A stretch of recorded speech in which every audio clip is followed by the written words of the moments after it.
Citoyen TV met en avant les informations du monde, avec des citoyens, pour des citoyens et par des citoyens attachés à une coopération gagnant-gagnant entre États souverains et en soutien aux acteurs qui défendent le droit des peuples à disposer d'eux-mêmes. Bonjour, au sommaire du JT citoyen du 10 mars 2021. Afrique patriote, concession portuaire. USA patriote, Trump contre McConnell. Et pour finir, France patriote, Marine Le Pen face à BFM ce jeudi soir. Commençons tout de suite avec l'actualité en bref. RCA, avec la reprise du contrôle de plusieurs localités par les forces de défense et de sécurité, le gouvernement de la République centrafricaine a décidé de la reprise des travaux routiers appelés à désenclaver la partie nord-est du pays, a indiqué ce mardi le ministre centrafricain des Travaux et de l'Entretien routier, Ismaïla Hamza. Burkina Faso. L'armée burkinabé a annoncé mercredi qu'un soldat et 5 civils avaient été tués et 5 terroristes présumés neutralisés au cours de la semaine du 1er au 7 mars 2021 lors d'opérations antiterroristes menées dans le pays. Et pour finir l'actualité en bref, Paris, France. Une policière aurait fourni des renseignements sur ses collègues à un homme fiché S. Tout de suite, Afrique patriote. Concession portuaire en Afrique. Qui plaide coupable. Alors, il faut bien dire que c'est une grande première parce que Maître William Bourdon, qui était aussi dans ce reportage, le disait que c'est très souvent, c'est très rare, ou presque jamais, en tout cas ça ne s'est vu quelque part, où quelqu'un qui est poursuivi pour des faits de corruption, de trafic d'influence, plaide coupable. Ben, je crois que je vais encore répéter la même chose que j'ai dit à Bozizé tout à l'heure, il va lire l'heure.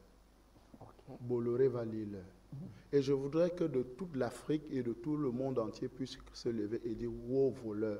Bolloré voleur. Parce que c'est ça la vérité aujourd'hui. Lui-même reconnaît qu'il est un voleur.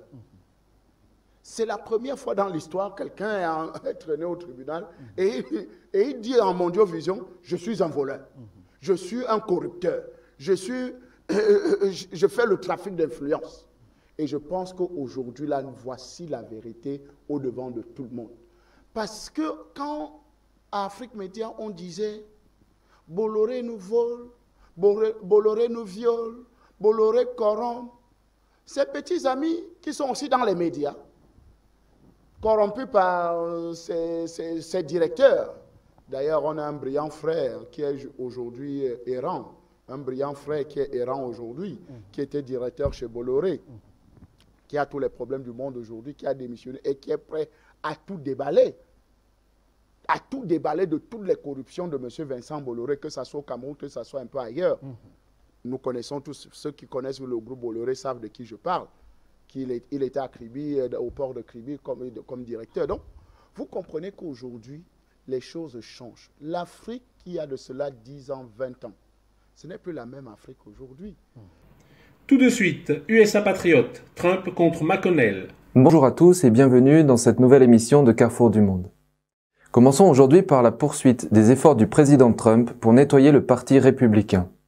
Ce dernier a envoyé une lettre au Comité national républicain, au Comité sénatorial national républicain et au Comité national républicain du Congrès vendredi dernier, leur demandant de ne plus utiliser son nom et son image pour lever des fonds. En effet, ces comités républicains utilisaient la bannière de Trump pour leurs collègues de fonds.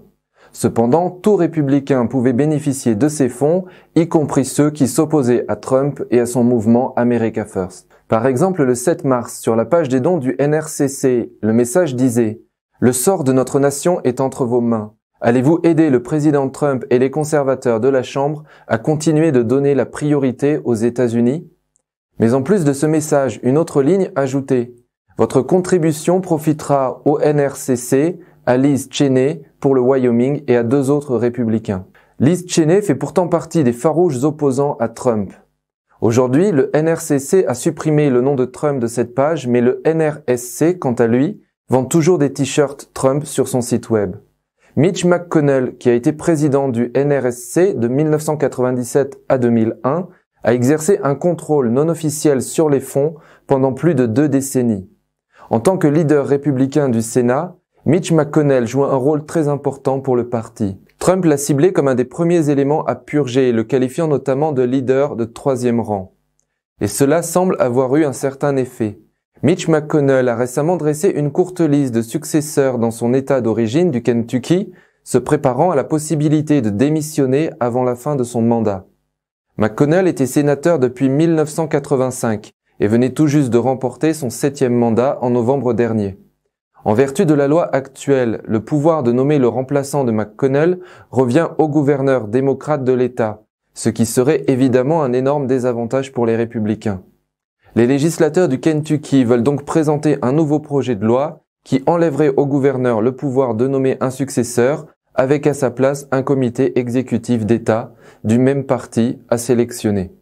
Si le projet de loi est adopté, McConnell devrait prendre sa retraite à la fin de cette année. Et pour finir, France Patriote, Marine Le Pen face à BFM ce jeudi soir.